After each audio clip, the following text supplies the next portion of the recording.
On Tuesday, singer Alicia Keys, who performed at the 2016 Democratic National Convention, of course, posted this tweet. It says, that's not the right one. That's the right. There we go. It says, our strength is in our differences. Our power is in our diversity. We are so beautiful. All of us, when we see each other, we see ourselves. And then it's a picture of her or another woman in the niqab. Okay, the niqab is the giant covering that covers your entire face except for your eyes. And then she's wearing what appears to be a black form-fitting dress with her legs sticking out of it. So, the niqab is now a great thing. This is just the sort of empty-headed virtue signaling you'd expect from a member of the political far left who obviously knows nothing about the way radical Islam treats women. It's the idiocy of modern feminism in action. It would be one thing to defend the hijab, which is the Islamic head covering that virtually all religious Muslim women wear. It's another to defend the niqab, which is that face covering into which many religious Muslim countries force women. Here is the fact. In the countries in which women typically wear the niqab, like Saudi Arabia or Afghanistan or Iran, a woman who exposed her leg, the way the woman does in this photo, would be criminally prosecuted. In Sudan in 2015, 9 women were flogged for wearing pants. In Indonesia last year, a Muslim woman was flogged for standing in close proximity to her boyfriend. A few months ago, Saudi Arabia arrested a woman for taking a photograph without her abaya. That's the head covering that kind of swishes around the neck. Here is what that brazen hussy was wearing when the Saudis thought she was immodest. Yes, this. Okay? The woman received death threats even before her arrest.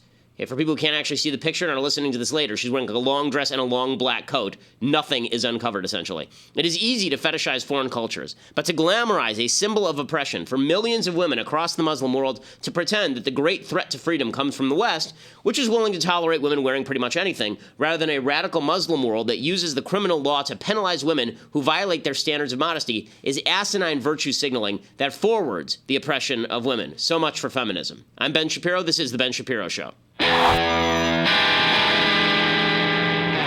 Alrighty, so today I actually want to talk a fair bit about this Planned Parenthood move by the state of California. The state of California is now charging the undercover filmmakers who went undercover with Planned Parenthood and showed that Planned Parenthood was selling baby body parts, that they were performing abortions in ways in order to preserve the body parts of the babies. The filmmakers are the ones in trouble. In California, fine to kill babies, fine to sell their body parts. Not okay to go undercover to film people doing this in news reporting. But even that is a misread of the law. We'll go through all the law in just a second. Plus, we'll get to the latest from Trump land and Bernie Sanders land and all the rest of the crazy lands that exist in this bizarre Game of Thrones world we now inhabit. But first, we have to say thank you to our sponsors over at Helix Sleep. My wife can sleep through pretty much anything. Loud noises or crying babies or not so subtle advances from me. She is definitely out cold. I am the opposite. Any sound, movement, I'm awake. I can't get comfortable sleeping. At least that's how I was before I found Helix Sleep. So Helix Sleep sends a mattress directly to you, customized to your needs.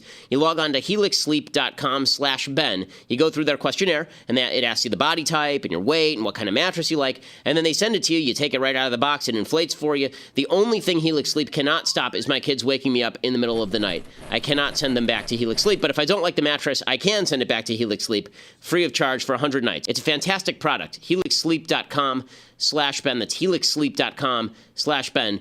Strangely, even my wife says she's sleeping better. So that's pretty spectacular. And thanks to our animation crew here for animating that. It's Austin who did that? Yeah. Well done, Austin. I like the small Ben and small Ben female who are my children. That is actually people. I don't put pictures of my kids online for obvious reasons, for safety reasons. But that's actually sort of what they look like. So it's kind of funny. Okay, so lot to get to today. So let's begin with this controversy over Planned Parenthood. So last night, it is announced by the state of California that they have charged David, I think it's pronounced Daladin maybe, and Sandra Merritt of the Center for Medical Progress on 15 felony counts over their undercover reporting regarding Planned Parenthood. So in 2015, if you recall, Daladin and Merritt released video showing that high-ranking Planned Parenthood members were joking about selling baby body parts for market rates and picking through actual baby body parts in order to demonstrate which sorts of body parts were available for the sale of medical research and talking about the best methods of abortion for procuring those baby body parts. I want to remind you of what's on those tapes because this is the stuff that's not criminal. It's the taping that's supposedly criminal. So here is one of the heads of Planned Parenthood saying that she wants to buy a Lamborghini with the money that she makes from selling baby body parts. Hemisphere and all that, then and then so that protects us so that we're not paying for what we can't use. I mean, I think it also. Okay. maybe illustrates things. It's been years since I've talked about compensation, so let me just figure out what others are getting, and if this is in the ballpark, and that's fine. If it's still low, then we can talk about it. I want a Lamborghini. I said I want a Lamborghini. Don't we all, right? Yeah, exactly. Okay, so there's the lady saying she wants a Lamborghini from the sale of the baby body parts, and that's not all they uncovered. Here's a little bit of the sort of quick and easy guide to the Planned Parenthood videos. I'm Cecile Richards, president of Planned Parenthood Federation of America. I want to be really clear. The allegation that Planned Parenthood profits in any way from tissue donation is not true. A company like this that wants to give our organization money for the tissue, like, I think that's a valid exchange, and that's okay. We have independent colleagues who generate a fair amount of income doing this. Amount of income for people who can't hear. Certain tissues like brain, liver, thymus, pancreas, heart, lungs, and pretty much anything on the fetus. It's basically huge trafficking of fetal tissues. The harder and the more valuable the tissue, the more money you get. So if you can somehow procure a brain or a heart, you're going to get more money than just like chorionic villi or umbilical cord. If we alter our process and we are able to obtain intact fetal cadavers, it's all just a matter of line items. That would be $100 per specimen. 50 specimens per day would be $5,000 per day that Planned Parenthood was collecting from fetal tissue. Extrapolate that, $120,000 per month. That is certainly not recouping cost. For example, so I had 8 cases yesterday, and I knew exactly what we needed, and I kind of looked at the list, and I said, all right, this 17-weeker has 8 lambs, and this. So I knew which were the cases that were probably more likely to yield what we needed, and I made my decisions according to that too. So it's worth having a huddle at the beginning of the day, and that's what I do. There are guidelines on research, but there are not guidelines on tissue procurement. Okay. And there will never be guidelines. Oh. Just to keep it. If they're gonna, participate in something like this, there are mechanisms by which contracts can be reviewed and things like that, but there are no guidelines. Sometimes the procedures are longer, so then anything that we piggyback onto that for collection purposes, obviously, would have to reflect that additional time cost, administrative burden. We're working with, almost like triple-digit number of clinics. So it's a lot on volume. It's ghoulish stuff. I mean, they're talking about the killing of the unborn and then the sale of the body parts. So this obviously created a major firestorm. There's talk about defunding Planned Parenthood. Hopefully, they will still defund Planned Parenthood. That doesn't have anything to do with the healthcare bill. It should just be done on its own. There's no need to provide federal funding for Planned Parenthood or state funding for Planned Parenthood, which is, as I've said before, a baby genocide clinic. That's what Planned Parenthood does. Now, what does California do? So, important to recognize, the person who initiated the crusade against David Daleiden and Sandra Merritt, the person who actually initiated that was Kamala Harris, who's now the senator from California. She was then the attorney general of the state of California. She's the one who ordered a raid in Daleiden's home to try and get hold of all of the tapes. And now they've charged 15 felony counts. So here's what you need to know legally. California is what we call a two-party consent state. That means that if you and I are on the phone together and I tape it, I can't release that tape. It is actually illegal for me to do the taping itself. That is actually wiretapping in the formal sense of the term.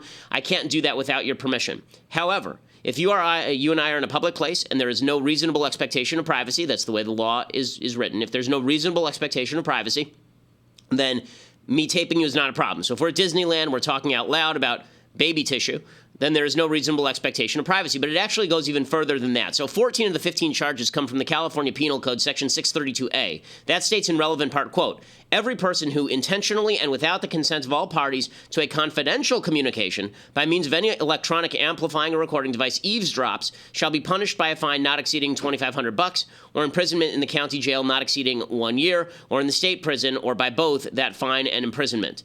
Now, note the language there. Confidential, right? It's not just any confidential, all parties to a confidential communication. So what does that mean? What is a confidential communication? First off, you can see from these tapes clearly that some of this is obviously not confidential. They're doing it in the middle of a crowded restaurant. They're talking openly and loudly. It's obviously not meant to be secretive. Planned Parenthood, Cecile Richards said that people were saying this publicly in restaurants and that this wasn't a privacy issue. What they're saying is that some of the other conversations, like there's a point where they went into some of the medical labs, there's a point where they went into, you can see a private office with some of the heads of Planned Parenthood, they're saying those were private conversations. So that would be plausible, except for this 2002 case from the Ninth Circuit Court of Appeals. In 2002, the Ninth Circuit was asked to rule on a case that sprang from Arizona. So ABC News did a segment for Primetime Live in 1994. And this segment actually ended up winning a Peabody Award for great journalism. And what they did is they went into a place called Medical Laboratory Management Consultants, and they were talking about mammograms and whether they were effective or not and whether they were overprescribed.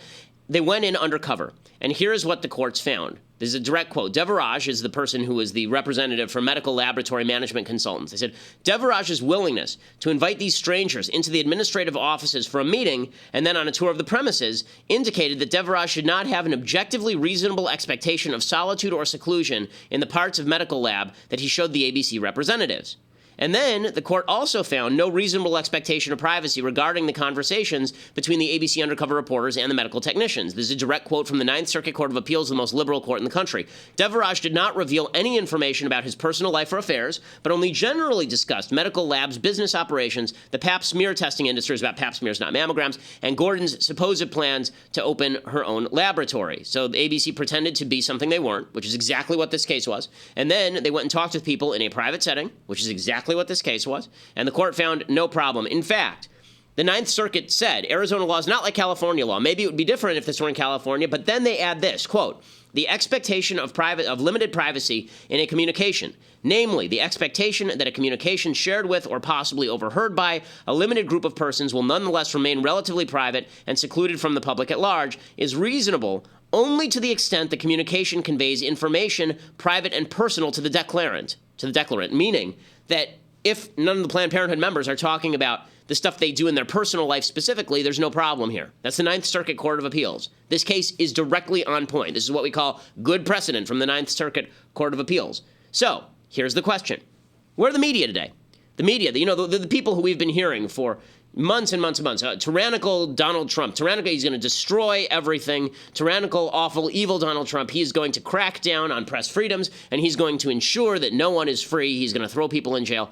Where are they today? When the state of California is taking undercover journalists, which is what DeLayden and Merritt are, taking them and threatening to throw them in jail for at least 15 years apiece. Right? That's what they're talking about, because the penalty for each one of these violations is at least a year. Or no more than a year. So 15 years they're talking about in prison for people taping conversations that obviously are undercover journalism, and in which there is no reasonable expectation of privacy, according to the Ninth Circuit Court of Appeals. Where is the Washington Post today? Where is CNN? Where is Fox News? Imagine for a second that back in 2012, Mitt Romney, he gets taped by Jimmy Carter's grandson, and Jimmy Carter's grandson gets this tape at a private event where Mitt Romney is speaking. Okay, and Mitt Romney is not speaking even to him. He's just speaking to a private group of people, and this guy tapes Romney talking about the 47%. Imagine if Romney sued the guy, or more importantly, imagine if the state in which this took place decided to prosecute Jimmy Carter Jr. or Jimmy Carter III. And what do you think the media would do? You think the media would stand up for that? You think they would say, oh, no problem, that was a violation of privacy expectations? What do you think would happen if an undercover journalist, let's say, for example, that there is somebody released without the permission of Donald Trump, tape from, let's say, an Access Hollywood bus in California, right? And there was an Access Hollywood bus, and there was tape that Donald Trump knew the microphone was on, but he didn't know the microphone was on, obviously. Let's say that somebody took that tape, in which Trump had a pretty reasonable expectation of privacy, and then released it publicly.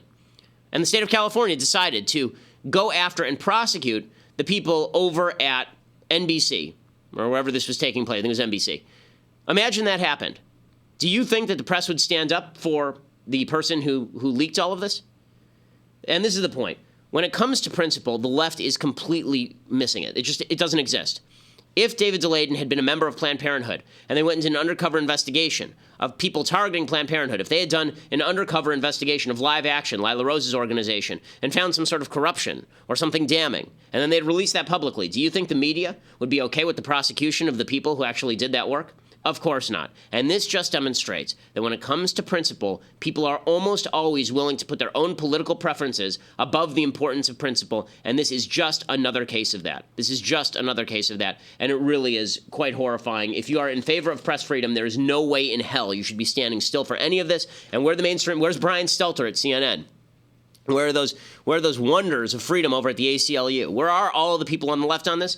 They're missing in action because they think it's more important to kill babies, and this guy was a bad guy because he exposed the fact that killing babies was a bad thing, and that Planned Parenthood was in the business of killing babies. I mean, there's video of them actually picking through baby body parts on a tray, and they don't like that. Anything that makes Planned Parenthood look bad is inherently evil and must be prosecuted. That sort of selective prosecution on the basis of political preference is the definition of political evil. Okay, well, I want to talk more about what's going on, as far as the media going nuts on Trump. This is actually the big story of the day, is the media losing their mind. Hillary is back out there. Hillary is back. But first, I want to say thank you to our sponsors over at Stamps.com. So if you're tired of waiting in line at the post office, if you're tired of using one of those old-fashioned weighing your postage machines and you have to go down to that post office and wait in line for a while to get the postage, you need to go over to Stamps.com. They are the best in the business. You go to Stamps.com, and right now, if you go to, there's a little microphone in the corner. Click on that, enter Shapiro, and you get a 4-week trial with postage and digital scale. And that means that you can print the postage out directly onto your envelope. You can print the postage out onto a piece of paper, cut it out, tape it on the envelope. You can also print it onto a sticker. And they will send you a digital scale so that you can actually weigh the most. You can do all of it at home. You never have to worry about going to the post office again. You don't have to worry about using one of those old-fashioned scales. You can do all of it just by going to Stamps.com. Buy and print official U.S. postage for any letter or package using your own computer or printer. Saves you tons of time, saves you tons of money. We use it here at the office. I've used it in the past multiple times, Stamps.com. Right now, again, use my name, Shapiro. Go to the microphone. Make sure you use this so you get that 4-week trial with postage and digital scale. Go to the microphone in the corner of Stamps.com. Click on that. Enter promo code Shapiro. You get that 4-week trial. And make sure, again, Stamps.com, enter promo code Shapiro. Fantastic service. So glad to be working with them. Also use that promo code Shapiro so they know that we sent you and they continue to advertise with the program. Okay, so the media have lost their minds. And the way you can tell the media have lost their minds is not just because every day I keep telling you the media have lost their minds, not just because the media are wildly inconsistent when it comes to things like the Planned Parenthood tapes, but I'm going to give you 2 examples of the media just going nuts and losing their freaking gourds. First example. Yesterday at the White House press briefing, Sean Spicer is doing a press briefing, and April Ryan, who's from Urban Radio Networks, I believe, American Urban Radio Networks, she starts questioning Spicer in the most obnoxious possible way. And I'm not a Sean Spicer fan. I think that Sean Spicer is far too close to Melissa McCarthy's impression of Sean Spicer for comfort. But Sean Spicer is dealing with April Ryan's questions, and everybody, I saw this clip tweeted out yesterday, and people were going crazy over it, and I watched it, and I was like, I don't understand what the big problem is. Here's the clip, and you decide for yourself. No, I get it, but you keep. I've said it from the day that I got here until whatever, that there is no connection. You've got Russia. If the president puts Russian salad dressing on his salad tonight, somehow that's a Russian connection. But every single person. No, that's. I appreciate your agenda here, but the reality is, no, hold on. No, at some point, report the facts. The facts are that every single person who has been briefed on this subject has come away with the same conclusion. Republican, Democrat. So I'm sorry that disgusts you. You're shaking your head. I appreciate it, but understand this: that at some point the facts are what they are, and every single person who has been briefed on this situation, with respect to the situation with Russia, Republican, Democrat, Obama appointee, career, have all come to the same conclusion. At some point, April, you're going to have to take no for an answer with respect to whether or not there was collusion. Hold on. But April, hold on. You, it seems like you're hell-bent on trying to make sure that whatever image you want to tell about this White House stays, because at the end of the day, let me answer. Okay, but you know what? You're asking me a question, and I'm going to answer it, which is the president. I'm sorry. Please stop shaking your head again. Okay, and that was the thing that got. Oh, stop shaking your head again. Ooh, he's a sexist. Ooh, he's a racist. You never would have said anything like this. Okay, Melissa McCarthy, again, is getting re-famous off of being Sean Spicer, taking his podium and bulldozing it into the crowd, right? The idea that Sean Spicer said this to April Ryan because April Ryan is particular because she's black or because she's a woman, absolutely asinine, absolutely asinine. And then April Ryan is playing this thing up like she was battered or something. Here she is on CNN acting as though this is one of the worst moments of her life. Honestly, if Sean Spicer telling you to stop shaking your head is the worst moment of your life, you lived a pretty fantastic life. Here's April Ryan playing it up. It's 2.5 months in. There's a frustration. There is something we've never seen before here at this White House. And Sean has to do what he has to do. He is the spokesperson for this White House, but I'm a reporter, and I cover all things presidential, to include what is presidential, those investigations on the Hill. It pertains to what's happening here. So with everything that's going on, that was the question. How do you revamp the image of this White House? This administration has come into a new world.